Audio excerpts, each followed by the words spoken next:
On entre dans les secrets de la vinification. Oh là là.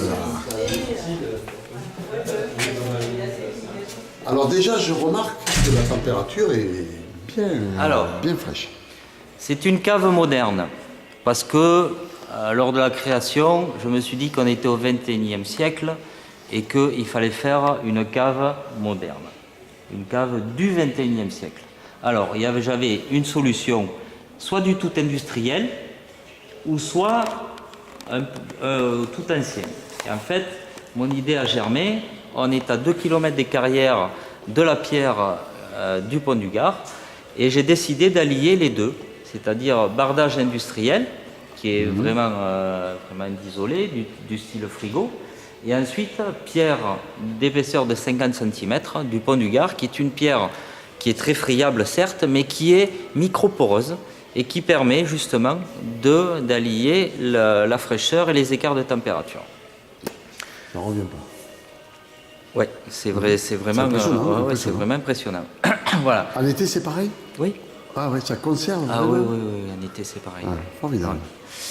Donc ensuite, au niveau architecture, donc, qui est quand même très contemporaine, j'ai en création de cave pure, donc ça m'a permis d'assembler la cuverie en fonction de mes besoins. Très important. Très important, donc j'ai calculé la cuverie en fonction de mon parcellaire et j'ai tout adapté d'une façon très judicieuse à pouvoir travailler tout seul, ce qui est très important parce que depuis 2004, il n'y a qu'à partir de l'année dernière où je suis aidé par un employé. Auparavant, je faisais tout seul. Et ça me permettait de travailler tout seul et de faire ce que je voulais au moment où je voulais. Donc des cuves en béton. Alors, essentiellement le domaine a vocation de rouge. À 70-75% sont des rouges, 25% se partagent entre rosé et un petit peu de blanc. Voilà. Donc pour moi l'essentiel de la vinification en rouge s'imprime très bien dans les cuves béton. Une, parce que c'est facile à travailler, et deux, ensuite on a une inertie thermique qui est pharaonique au niveau des cuves béton par rapport à la cuverie inox. Voilà. J'ai un peu de cuverie inox éventuellement pour fignoler mes blancs et mes rosés parce que ça c'est quand même plus agréable au niveau de la gestion des températures. Alors, en plus je vois qu'il y a un escalier qui permet donc de monter au-dessus des cuves. Oui, nous avons des accès, j'ai un accès très pratique parce que tout le monde sait que quand on vinifie, on monte, si c'est pas 200 fois, c'est 300 fois au-dessus des cuves. Pigeage, remontage.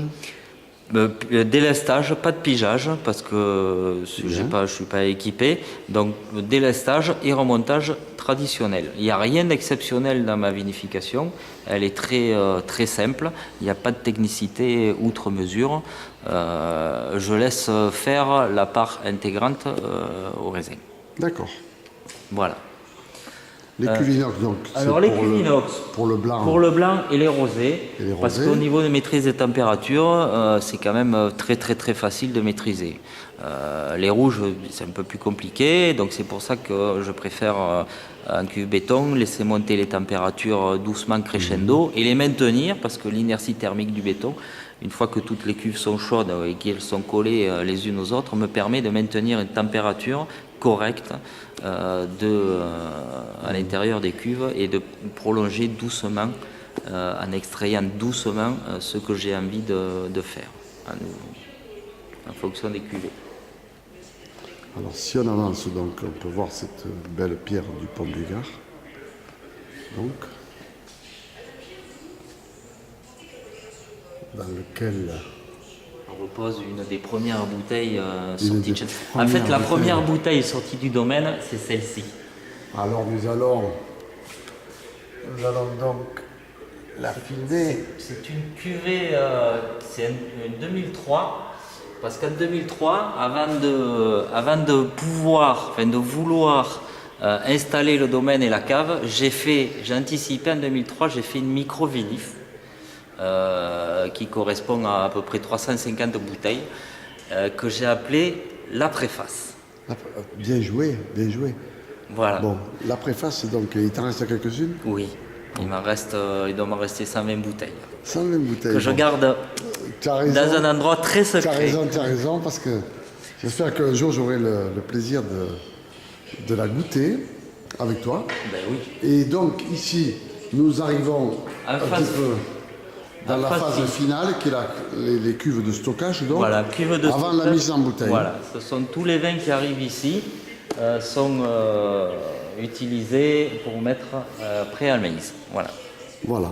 Que dire de plus sur les spécificités en matière de vinification pour le domaine de Polvarel? Non, domaine de Pulvarel, c'est grosso modo 60% de vannage mécanique, 40% de vannage à la main.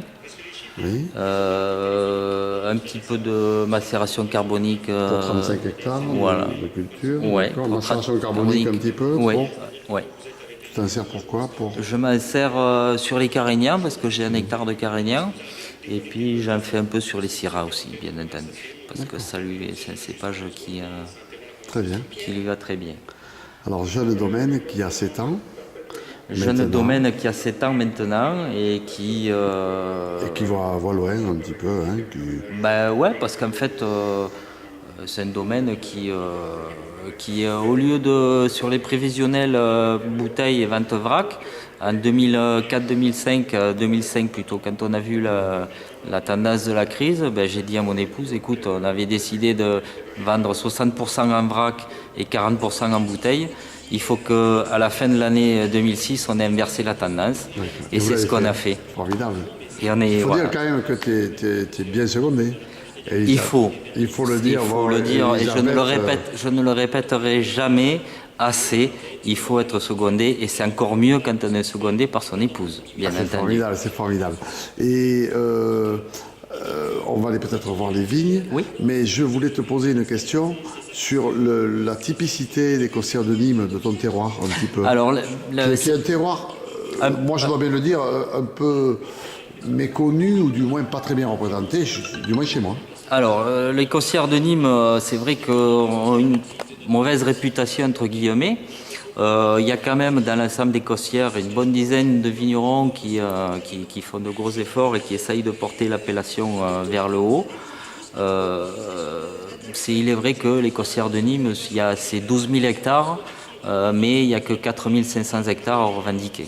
Donc ça veut dire qu'il y a quand même beaucoup de gens qui préfèrent avoir une viticulture agro-industrielle plutôt qu'une viticulture, et ce qui me semble être quand même le plus juste à l'heure actuelle, une viticulture de terroir et artisanale, de métier, de vrais vignerons.